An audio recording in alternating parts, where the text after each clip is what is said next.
नमस्कार, टीवी 9 भारतवर्ष देख रहे हैं आप। मैं हूं अरुण सुंदराल। बजट 2026 सरकार का इस बार क्या फोकस रहने वाला है? क्या सरकार की प्राथमिकताएं होंगी? आम आदमी के लिए, देश की अर्थव्यवस्था के लिए, किसानों के लिए क्या होगा? आम आदमी को क्या उम्मीदें हैं इस बजट से? आज इस मुद्दे पर चर्चा करेंगे। आज स्टूडियो में हमारे साथ मौजूद हैं शशांक गुप्ता जी, जो कि सीए हैं और आईएए में टैक्स कमेटी के चेयरमैन भी हैं और एक लंबा अनुभव इनका रहा है इस क्षेत्र में। तो इनसे जानेंगे कि बजट 2026 में आपके लिए क्या कुछ खास है। बहुत बहुत स्वागत शशांक गुप्ता जी टीवी 9 भारतवर्ष पर। थैंक यू, धन्यवाद अरुण जी। जिस तरह से अभी बजट की चर्चा है, देखिए साल शुरू होता है तो ये चर्चाएं शुरू हो जाती है कि इस साल के बजट में क्या रहने वाला है, पिछली बार से क्या कुछ बेहतर रहेगा, क्या कुछ बदलाव, क्या कुछ रिफॉर्म्स हमें देखने को मिलेंगे, और टैक्सेस का भी मुद्दा रहता है। सब पर चर्चा करेंगे, लेकिन सबसे पहले आपसे जानना चाहूँगा ओवरऑल आप कैसा देखते हैं इस बार का बजट? कैसा रह सकता है? ग्रोथ ओरिएंटेड होगा या किसी और डिसिप्लिन में इसको फोकस किया जाएगा? आप कैसे देखते हैं इस बजट को? देखिए अरुण जी, मैं समझता हूँ कि डेफिनेटली मेरे पर्सनल ओपिनियन में डेफिनेटली इस बार का बजट ग्रोथ ओरिएंटेड रहेगा और एक बहुत ही बड़ा लैंडमार्क हमने as a country, as an economy अभी रिसेंटली क्रॉस किया है, जहाँ पर from being the top 5th GDP economy across the world, we are now the top 4th। We have surpassed Japan and we are scheduled कि हम लोग in the due course Germany को भी सरपास करेंगे और 3rd बड़ी इकोनॉमी बनेंगे। और जैसा माननीय प्रधानमंत्री जी का विजन भी है कि $5 ट्रिलियन इकोनॉमी अपने देश को बनाना, आई थिंक उसमें जोड़ने के लिए, उसको और बढ़ावा देने के लिए ज़रूर सरकार इस बार के बजट में कोई ना कोई ऐसे बदलाव, कोई ना कोई ऐसे चेंजेस लाएगी जिससे कि उस दिशा में देश को और गति मिल सके। बिल्कुल। अब टैक्सेस पे भी बात करेंगे, क्योंकि देखिए हर बार ये बहस छिड़ती है कि जो बदलाव किए गए सरकार की ओर से पिछले बजट में, वो कितना उपयोगी थे लोगों के लिए। जो पिछली बार के बजट पे ही अगर मैं आऊँ तो पिछली बार जो चेंजेस किए गए इनकम स्ट्रक्चर में और टैक्सेस में भी, कितना प्रभावी आप उनको मानते हैं और क्या उनमें इस बार बदलाव की कोई गुंजाइश आप देखते हैं? देखिए, पिछली बार जो चेंज किए गए दैट वाज लैंडमार्क। मतलब मैं कहूँगा कि दैट वाज के इतिहास में जिसे कुछ क्षणों में अगर गिना जाए, कुछ बजट्स में जिन्हें गिना जाए कि जिसमें बहुत बड़े बदलाव लाए गए, उसमें से एक था, स्पेशली जब हम बात करते हैं इंडिविजुअल पर्सपेक्टिव से, इंडिविजुअल इनकम टैक्स पर्सपेक्टिव से, कि हमने जो 12 लाख रुपए की छूट हम देख रहे हैं जो इस वित्तीय वर्ष से लागू है, जो आप हर किसी इंडिविजुअल को अपने रिटर्न भरने में मिलेगी, तो वो एक बहुत बड़ी छूट निश्चित तौर पर इंडिविजुअल्स के लिए सरकार लाई थी। हमेशा देखिए, ग्रोथ के लिए और आगे बढ़ने के लिए और इकोनॉमी को ग्रो कराने के लिए और इंडिविजुअल्स को रिलीफ देने के लिए हमेशा स्कोप होता है। हमेशा लोग चाहते हैं कि उनको और तरह की छूटें मिलें। जैसे अब एक इनकम टैक्स के अंदर ये कैपिटल गेन्स का हेड है, जिसमें इंडेक्सेशन का बेनिफिट को हटा दिया गया है, तो वो मांग उठ रही है कि वो इंडेक्सेशन का बेनिफिट वापस दिया जाए। तो इस तरह की हम कुछ चीज़ें देख सकते हैं जो गवर्नमेंट उसमें कंसिडर कर सकती है। एक चीज़ जो मैं ज़रूर हाईलाइट करना चाहूँगा कि एक बड़ा चिंता का विषय आज हमारे लिए एज एन इकोनॉमी ये है कि जब हम देखते हैं हमारे number of tax payers, specifically from the stand point of income tax देने वाले लोग इतने लिमिटेड हैं। हमारा आज 150 करोड़ के आसपास की आबादी का देश है और इनकम टैक्स के जो आंकड़े हैं, जो लोग टैक्स देने वाले हैं, वो 3-3.5 करोड़ के आसपास लोग हैं। आई थिंक गवर्नमेंट को, जो गवर्नमेंट ने किया भी 12 लाख का छूट देकर के और लोग आए जुड़े टैक्स बेस में, आई थिंक गवर्नमेंट को उस दिशा में और स्पेसिफिकली और मजबूती के साथ और पिन पॉइंटेड फोकस के साथ काम करने की ज़रूरत है, जिससे टैक्स बेस और ग्रो कर सके। बिल्कुल। और एक टैक्स का दायरा बढ़ाने का तो एक फोकस रहने ही वाला है। हो सकता है, उम्मीद की जाती है कि सरकार जो है इस दायरे को बढ़ाए, लेकिन जो सैलरीड लोग हैं उनके लिए क्या स्टैंडर्ड डिडक्शंस वो बढ़ने की उम्मीद आप इस बजट में देखते हैं? देखिए, स्टैंडर्ड डिडक्शंस तो जब सरकार ने 12 लाख रुपए की छूट दी तो लगभग सभी तरह की स्टैंडर्ड डिडक्शंस को सरकार ने वापस ले लिया। अब वो स्टैंडर्ड डिडक्शंस क्या आएंगी, मेरे पर्सनल ओपिनियन में ऐसा थोड़ा मुश्किल है, कठिन है। बट हाँ, ऐसा ज़रूर हो सकता है कि कुछ और एस्पेक्ट्स पर जहां मांग उठ रही है, जैसे कैपिटल गेंस का इंडेक्सेशन है, जैसे कि ब्रॉडनिंग ऑफ टैक्स बेस को लेकर कुछ नई पॉलिसीज़, कुछ नई स्कीम्स गवर्नमेंट ला सकती है, कुछ इंसेंटिव्स जो गवर्नमेंट ला सकती है, कुछ और ऐसी चीज़ें ले आए जिससे लोगों की सेविंग्स बढ़ें, तो उस दिशा में सरकार ज़रूर कुछ इंडिविजुअल्स के लिए काम कर सकती है, उसमें ज़रूर स्कोप में देखता हूँ। बिल्कुल। और ये जो ओल्ड टैक्स रजीम है, क्या इसे फेज आउट करने की कोई गुंजाइश देखते हैं? क्योंकि देखिए, न्यू और ओल्ड में आपके पास ऑप्शन है कि आप स्विच कर सकते हैं, लेकिन इस बजट में 2026 में कुछ संकेत देखते हैं कि शायद ओल्ड को लेट गो, धीरे धीरे फेज आउट किया जाए? ओल्ड को फेज आउट सरकार निश्चित तौर पर करना चाहती है, उसके लिए गवर्नमेंट का पूरा प्लान भी है। और अब जितने भी लोग भी ऑप्ट कर रहे हैं, क्योंकि देखिए आज की डेट में अगर ऑप्शन किसी के पास है तो वो ओल्ड वर्सेस न्यू का कैलकुलेशन भी करता है, तो मोस्टली न्यू में ही लोगों को बेनिफिट मिल रहा है। और प्रोफेशनल्स का, गवर्नमेंट का सभी एक मत है कि न्यू की तरफ बढ़े, तो definitely the old scheme is going to get phased out. GST सुधारों की बात होती है और अभी पिछले साल हमने देखा कि बहुत बड़े सुधार जीएसटी में किए गए, उसके स्लैब्स कट कर दिए गए और मेगा चेंजेस इन्हें कहा गया। और इस बार देखिए, चेंजेस वो पहले हो चुके हैं बजट, लेकिन बजट में क्या और कुछ बदलाव, कुछ स्थितियों को देखते हुए उसकी गुंजाइश आप देखते हैं? देखिए, जीएसटी के साथ में एक बहुत इंटरेस्टिंग चीज़ क्या है अरुण जी, कि जब जीएसटी को इम्प्लीमेंट किया गया तो it was no longer a central subject. जैसे बजट जब आता है तो it is mostly the central government, और it is specifically the central government delineating the budget, union budget. But GST वो इज़ अ फेडरल सब्जेक्ट, जहाँ पर states का भी से है और सेंटर का भी से है। बट इंटरेस्टिंगली हम लोग एक क्या पैटर्न देख रहे हैं कि जीएसटी काउंसिल मीटिंग्स में जो चेंजेस अग्री किए जाते हैं उनको सरकार एक्यूमुलेट कर लेती है, और जब बजट अनाउंस किया जाता है तो बजट स्पीच में और बजट डॉक्यूमेंट्स और बजट डॉक्यूमेंट्स के पार्ट के तौर पर उसको इम्प्लीमेंट कर दिया जाता है। तो उन चेंजेस को एक्यूमुलेट कर कर बजट के दौरान उनको अनाउंस कर दिया जाता है कि अब ये चेंजेस होने जा रहे हैं। जीएसटी में हमने जो बहुत बड़ा हिस्टोरिक बदलाव, जैसे मैं कहूँगा सर, वो ये है कि हमारे देश में जीएसटी से पहले जहां हम 17-18 टाइप के अलग अलग अप्रत्यक्ष करों से डील करते थे, जीएसटी आने के बाद तो एक बहुत बड़ा सुधार ये हुआ ही कि इतने सारे तरह के अप्रत्यक्ष कर खत्म हो गए और एक अप्रत्यक्ष कर रह गया। बट उसका भी आप ये देखिए कि एक बहुत बड़ा चेंज ये हुआ कि आज हम 2 टैक्स रेट्स के रिजीम में हैं। जहां जीएसटी आने पर 4 टैक्स रेट थे, आज हम 2 टैक्स रेट्स के रिजीम में हैं। और हम विश्व की किसी भी डेवलप्ड इकोनॉमी को अगर देखें तो बेस्ट स्ट्रक्चर ये है कि वहां पर सिंगल रेट ऑफ टैक्स है। तो I think we are very very close to what the best global standards में जो बेस्ट है उसके हम बहुत करीब हैं। कुछ जगह जहां पर जीएसटी में सरकार काम कर सकती है, देख सकती है, गुंजाइश है, वो ये है कि जैसे जो प्रोडक्ट्स अभी भी जीएसटी से बाहर हैं, पेट्रोलियम प्रोडक्ट्स हैं, इलेक्ट्रिसिटी है, उस रियल एस्टेट है, उसका जीएसटी में इंक्लूजन। जीएसटी में जो कंप्लायंसेस बहुत बढ़ गए हैं, सरलीकरण तो हुआ है टैक्स में, लेकिन जो कंप्लायंसेस बहुत बढ़ गए हैं उसको कहीं ना कहीं कम करना, रेगुलेट करना, यूनिफाई करना, उस दिशा में सरकार को ज़रूर कुछ चेंजेस अनाउंस करने चाहिए।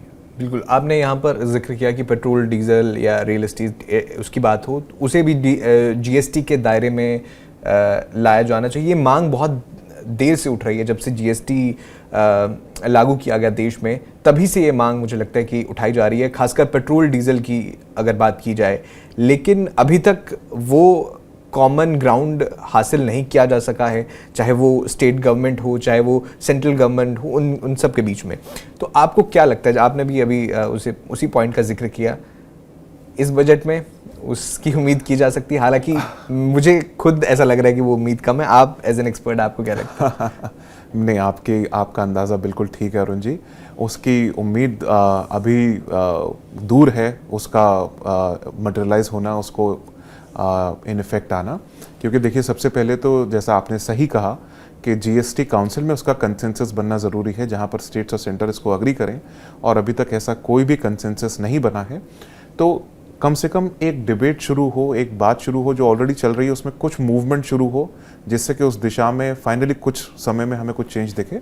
उस दिशा में कुछ काम करने की ज़रूर आवश्यकता है। जी शशांक जी, देखिए जीडीपी आउटपुट जो देश का है, वो विभिन्न एजेंसियां हैं, चाहे आरबीआई ने उसका जिक्र किया, वो अच्छा ही दिख रहा है भारत का आने वाले महीनों के लिए या आने वाले साल के लिए। लेकिन आपको क्या लगता है, अगर कंजप्शन बूस्ट करने की ज़रूरत हो, अगर सरकार इस दिशा में जाना चाहे, तो फिर भी टैक्स कट की ओर एक कदम ले सकती है सरकार इस बजट में?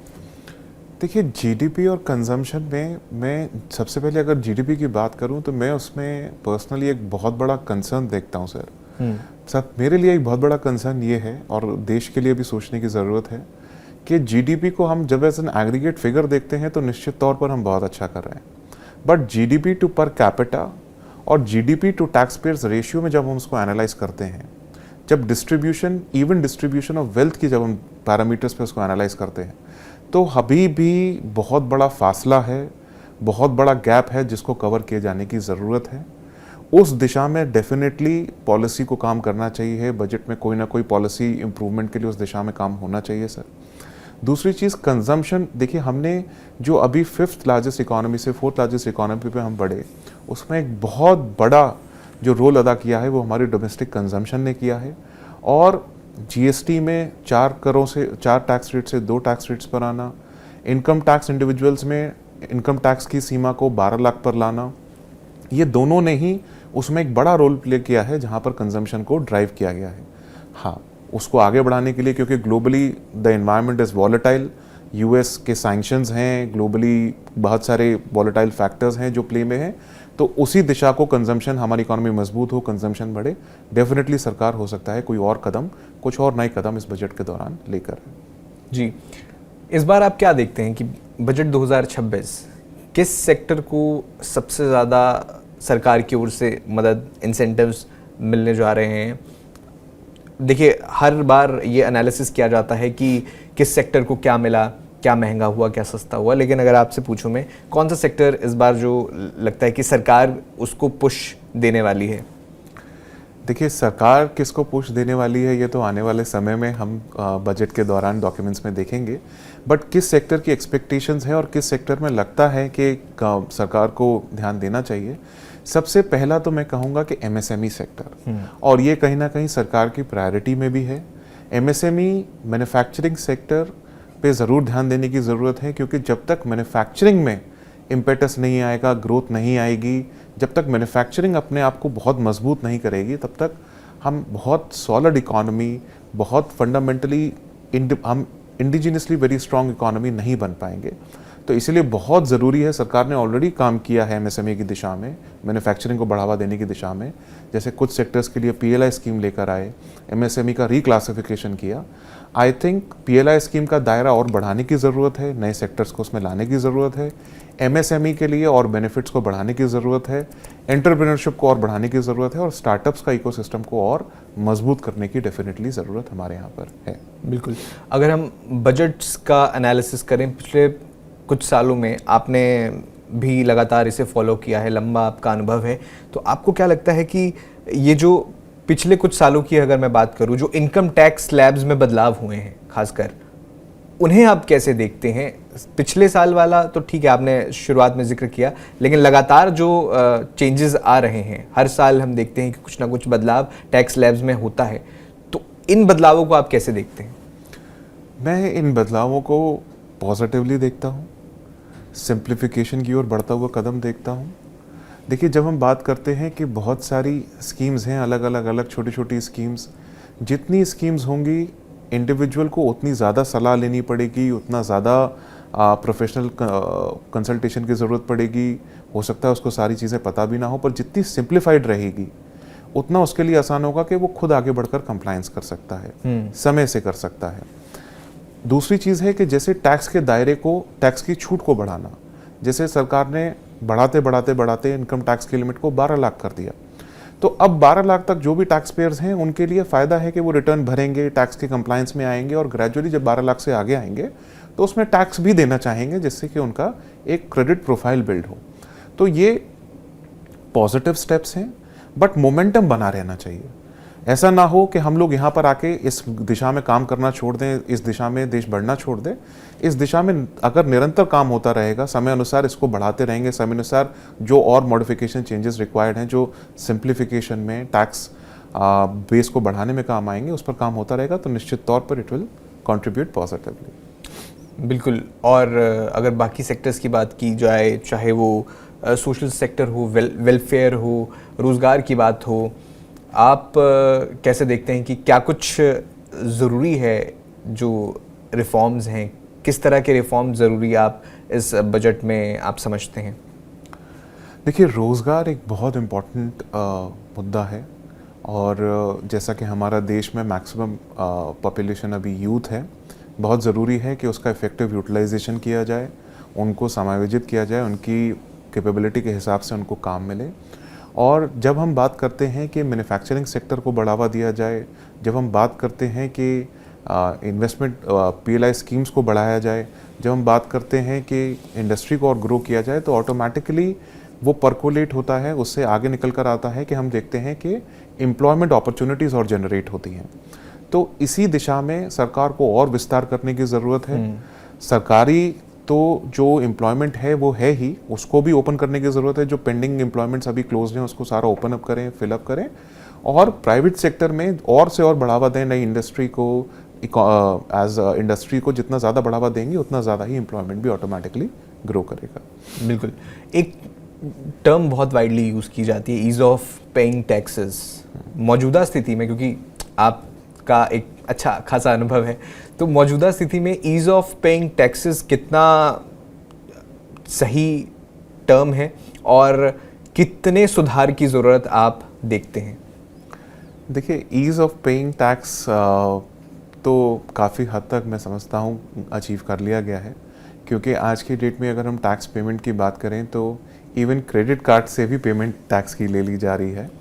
हाँ, जो मैंने एक बात कही, देखिए इनकम टैक्स में तो काफ़ी सिंप्लीफिकेशन कंप्लायंस में भी है, क्योंकि आप एज एन इंडिविजुअल, मैं एज एन इंडिविजुअल पूरे साल में अपनी एक रिटर्न भरते हैं हम लोग। बट जब हम इसकी कॉर्पोरेट साइड की बात करते हैं, इंडस्ट्री साइड की बात करते हैं, तो एक बड़ा इशू जो है वो है कंप्लायंस जो उनके लिए मंथली एप्लीकेबल है, पीरियोडिकली एप्लीकेबल है, उस कंप्लायंस को कहीं ना कहीं सरकार को कम करना चाहिए। Tax payment is fine, but compliance पर ज़रूर काम करके उसको कुछ कमी उसमें सरकार को करनी चाहिए। कंप्लायंस के लिए आप कौन सा रास्ता बेहतर देखते हैं? पनिशमेंट या इंसेंटिव्स दिए जाने? कैसे देखते हैं कि कैसे कंप्लायंस का जो मुद्दा है उसे सॉल्व किया जाए? बहुत बहुत इम्पोर्टेंट पॉइंट आपने अरुण जी उठाया। और देखिए, मैं इसमें ये कहूँगा कि punishment is certainly not the way forward. आज देखिए, हम लोग ऑन ग्राउंड क्या देखते हैं कि एक छोटी सी बोनाफाइड गलती, अब बहुत सारे काम व्यापारी, अब अक्रॉस द स्पेक्ट्रम हमारे यहाँ व्यापारी है, हमारे यहाँ छोटा व्यापारी भी है, बड़ा व्यापारी भी है, मध्यम व्यापारी भी है। अब उससे बहुत ईजी एक्सपेक्टेड है कि कुछ ना कुछ त्रुटि, कुछ ना कुछ गलती हो जाएगी फॉर्म भरते हुए, रिटर्न भरते हुए। अब उसके लिए उसको पनिश किया जाए, उसके लिए उस पर एक्सटेंसिव पेनल्टीज़ लगाई जाएँ, उसके लिए उनका केस बनाया जाए, ये बिल्कुल भी पॉजिटिव नहीं है। आई थिंक कहीं ना कहीं, और सरकार की इंटेंशन भी है, बट कहीं ना कहीं एनफोर्समेंट में वो मिस हो जाता है। तो एक बड़ा एस्पेक्ट ये भी है कि स्कीम्स का ऑन ग्राउंड एनफोर्समेंट कैसे हो रहा है, गवर्नमेंट की जो इंटेंशन है उसका ग्राउंड पे एनफोर्समेंट कैसा हो रहा है, उस दिशा में भी स्पेसिफिकली ध्यान दिया जाए और उस पर काम किया जाए, ये बहुत ज़रूरी है। इंसेंटिव्स की अगर हम बात करें तो incentives is certainly the way forward. जैसे जैसे हम जिस इंडस्ट्री को इंसेंटिवाइज करेंगे, जिस लेवल पर इंसेंटिवाइज करेंगे, उसको अचीव करने के लिए डेफिनेटली लोग आगे आएंगे और काम करेंगे। तो I think incentivisation to the extent possible is certainly the way forward and not the punishment. जी, अगर आपसे सुझाव चाहूँ मैं, बजट 2026 आपके अनुसार कौन से ऐसे अहम सुधार हैं, ऐसे बदलाव हैं जो इस बजट का हिस्सा होने चाहिए? आप अपनी इंडस्ट्री के एक्सपर्ट हैं, आप कैसे देखते हैं इस बजट में कौन से सुधार, कौन से बदलाव जो बेहतर taxation, ease of paying tax या कंप्लायंस, इस सब में जो है सुधार लाएंगे? आपकी राय? देखिए, मैं कुछ पॉइंट्स जो ज़रूर हाईलाइट करना चाहूँगा जिन पे ज़रूर काम होना चाहिए।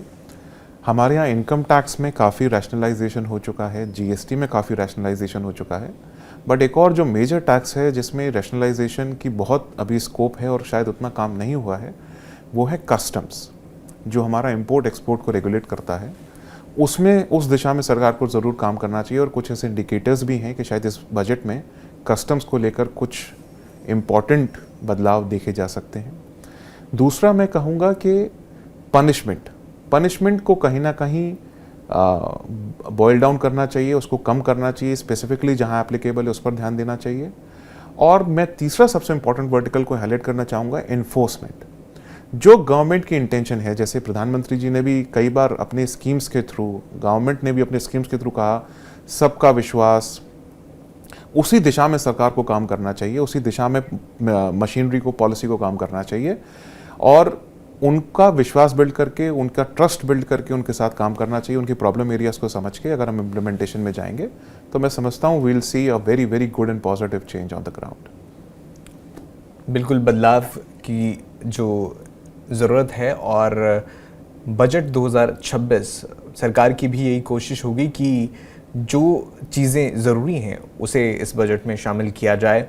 इसके अलावा आपसे ज़रूर पूछना चाहूँगा, बजट देखिए क्योंकि आपने अपनी इंडस्ट्री, अपनी एक्सपर्टीज़ के अनुसार सुझाव दिए हैं और हमारे साथ ये पूरा डिस्कशन किया है, लेकिन आम जनता की उम्मीदों की अगर मैं बात करूं तो इस बजट से आम जनता क्या उम्मीद कर रही है?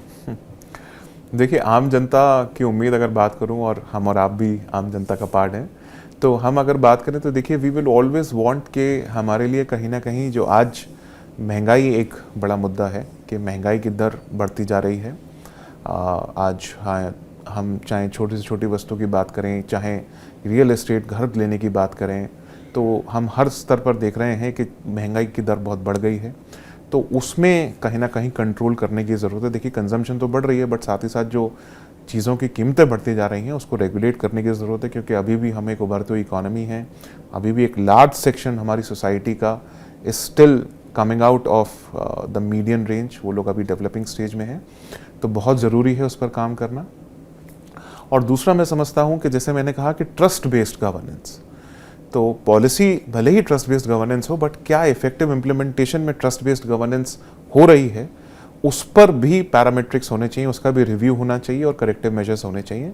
इन दो एस्पेक्ट्स पर मैं समझता हूँ ज़रूर काम होना चाहिए। चलिए, बहुत बहुत धन्यवाद शशांक जी, आपने हमारे दर्शकों के साथ बहुत ही आसान भाषा में उन्हें समझाने की कोशिश की है कि किस तरह से ये जो बदलाव, संभावित बदलाव क्या हो सकते हैं और अभी तक जो हुआ है वो कितना बेनिफिशियल जनता के लिए है। बहुत बहुत धन्यवाद TV9 भारतवर्ष से जुड़ने के लिए। आपने सुना शशांक गुप्ता जी को, जिन्होंने बताया कि इस बार बजट 2026 में क्या कुछ संभावित बदलाव टैक्सेस के लिहाज से हो सकते हैं और अभी तक जो बदलाव हुए हैं उन पर जो है इस इंडस्ट्री पर, आम लोगों पर किस तरह का असर हुआ है। आपका कोई सुझाव हो, कोई सवाल हो या कोई भी विचार हो, हमें कमेंट बॉक्स में ज़रूर बताइएगा। बाकी खबरों के लिए आप देखते रहिए TV9 भारतवर्ष।